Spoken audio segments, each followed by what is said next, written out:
దూత media power of news. Hi bro, మీ పేరు? నా పేరు భార్గవ్ అండి. సో బిగ్ బాస్ సీజన్ అంటే సెకండ్ వీక్ వస్తుంది. సెకండ్ వీక్లో ఎవరు ఎలిమినేట్ అయ్యే అవకాశాలు ఉన్నాయి? మర్యాద మనీష్ ఎలిమినేట్ అవుతానండి. ఎందుకు అంత గట్టిగా పేరు చెప్తున్నావు? అంటే ఆయన కొంచెం నెగిటివ్గానే ఉన్నాడు. అంటే ఏం మాట్లాడాలో తెలియట్లే, మళ్ళీ వాళ్ళతోనే కలిసిపోతున్నాడు. అంటే కొంచెం ట్రాక్లో వచ్చాడు అనిపించాడు. ఎప్పుడైతే ప్రియాని శ్రీజాని అబ్బా వీళ్ళు చాలా వర్స్ట్ చాలా రూడు అని చెప్పాడు.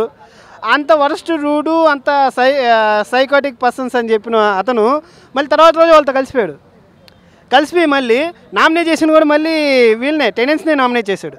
మరి మన మాస్క్ మ్యాన్ కూడా కొంచెం సైకోలని వెళ్తున్నాడు కదా. బిహేవ్ చేస్తున్నాడండి. కానీ ఏంటంటే అలాంటి పర్సన్స్ని బిగ్ బాస్ ఉంచుతాడండి. పైగా ఆయన పర్సెంటేజ్ ఎందుకంటే మీ ఏ సీజన్ అయినా చూడండి, సీజన్ 2 కానీ సీజన్ 3 కానీ ఏ సీజన్ అయినా చూడండి, ఒక హీరో ఎలివేట్ అవ్వాలంటే ఒక విలన్ ఉండాలి. ఇప్పుడు హరీష్ గారు, ప్రియా గారు, శ్రీజ గారు ఇప్పుడు బిగ్ బాస్లో విలన్స్ అండి. జనాలు తిట్టుకుంటున్నారు, అబ్బా ఇప్పుడు వెళ్ళిపోతారా ఏంట్రా వీళ్ళు ఎలా ఉన్నారు ఏంట్రా అని. అలాంటి వాళ్ళు ఉంటేనే టీఆర్పీ వస్తుందని బిగ్ బాస్ ఏదో రకం కాపాడుతాడు వాళ్ళని. ఇదంతా టీఆర్పీ డ్రామా అనమాట. అవునండి, ఒక టీఆర్పీ రావాలంటే వాళ్ళు కాపాడుతాడు బిగ్ బాస్ ఖచ్చితంగా. మరి మన ఇన్నోసెంట్గా ఉన్న సుమన్ శెట్టి గారి గేమ్ కొంచెం డెవలప్ అయిందా లేకపోతే అలానే ఉన్నారా? ఫస్ట్ వీక్లో సుమన్ శెట్టి గారు అరే ఏంద్రా బాబు సుమన్ శెట్టి గారు ఎలా ఉన్నాడు, ఇంత సాఫ్ట్గా ఇంత మంచోడు ఎలా ఉంటారా బాబు అనుకున్నాము.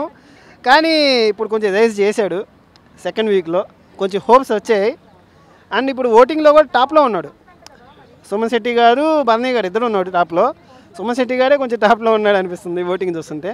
కాబట్టి ఇలాగే చేసుకుంటూ పోతే సుమన్ శెట్టి గారు కూడా టాప్ 5లో ఉండొచ్చు, విన్నర్ కూడా అవ్వచ్చు. ఎందుకంటే చాలా మంచి ఫాలోయింగ్ ఉందండి సుమన్ శెట్టి గారు. నేను చూసినప్పుడు కూడా చాలా కామెడీ చేశాడు, ఇంకా ఫాలోవర్స్ ఉన్నాడు. నేను యూట్యూబ్లో కూడా కామెంట్స్ చూస్తుంటాను. దాంట్లో కూడా చెప్పాడు సుమన్ శెట్టి గారికి ఎందుకు ఓట్లు వేస్తున్నా అంటే మేము 20 yearsని సుమన్ శెట్టి గారికి ఫ్యాన్స్ అండి బాబు, అందుకే మేము ఓట్లు వేస్తున్నాం, ఆయన చేసినా చేయకుండా వేస్తాం అన్నాడు. ఇంకా సుమన్ శెట్టి గారి ఆట ప్రకారం ఈ వీక్ కొంచెం ఇంప్రూవ్ అయ్యాడు. అలా ఇంప్రూవ్ అవుతూ వెళ్తే ఆయన విన్నర్ కూడా అవ్వచ్చు. మీ దృష్టిలో టాప్ 5 కంటెస్టెంట్ ఎవరు ప్రస్తుతం హౌస్లో? నా దృష్టిలో అయితే బర్నీ గారు అండి, తర్వాత తనూజ గారు, తర్వాత సంజన గారు, తర్వాత Emmanuel, Pawan Kalyan. Common mans ఎందుకు తక్కువ ఎంచుకున్నారు మరి? అంటే కామన్ మ్యాన్స్ ఏంటంటే వాళ్ళు అసలు ఏమని వెళ్ళాడు కామన్ మ్యాన్స్ అని మనం ఓట్లు వేస్తారనుకుంటున్నాడో మరి ఏమనుకుంటున్నాడో, వాళ్ళ బిహేవియర్ అనేది చాలా రాంగ్గా ఉండండి, చాలా రూడ్గా ఎలా అంటే అలా ఉంది. అంటే వాళ్ళని తక్కువ చేసి చూడడం, అంటే దొంగతనం ఒక గుడ్డు నామినేషన్కి బర్నీ గారికి అన్ని నామినేషన్లు పడ్డాయండి, 6 నామినేషన్లు. అదే ఈ ప్రియా గారు శ్రీజ గారు వీళ్ళందరూ చాక్లెట్లు దొంగతనం చేశాడు, కూల్ డ్రింకులు దొంగతనం చేశాడు. మళ్ళీ మేమేం చేయలేదు అంటున్నాడు, మళ్ళీ మేము దొంగతనం చేయలేదు అంటున్నాడు. మళ్ళీ వీళ్ళు ఒక గుడ్డు దొంగతనం చేసినందుకు అన్ని నామినేషన్లు పడితే వీళ్ళకి ఎన్ని పడాలి? పైగా దాంట్లో బర్నీ గారిని ఎందుకు అసలు బర్నీ గారిని టార్గెట్ చేస్తున్నాడు? ఏం తనుజ గారు ఉన్నాడు, తనుజ గారిని నామినేట్ చేయొచ్చు కదా, ఒక్కడో చేయలేదు.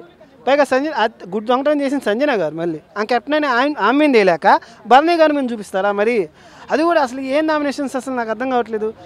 అలా బర్నీ గారు తప్పే లేదు ఆ నామినేషన్స్లో, మొత్తం వీళ్ళు ఏది పడితే అది చెప్తున్నాడండి. హౌస్లో బెస్ట్ గేమ్ ఎవరు ఆడుతుంది ప్రెసెంట్? నాకు బెస్ట్ గేమ్ అనేది ఇమానియల్ అనిపిస్తుంది, తనుజ అనిపిస్తుంది, బర్నీ గారు ముగ్గురు బాగా ఆడుతున్నాడు. అలాగే వరస్ట్ గేమ్ నాకు హరీష్ గారు, అదే mask man. For more updates, please subscribe Dutha Media.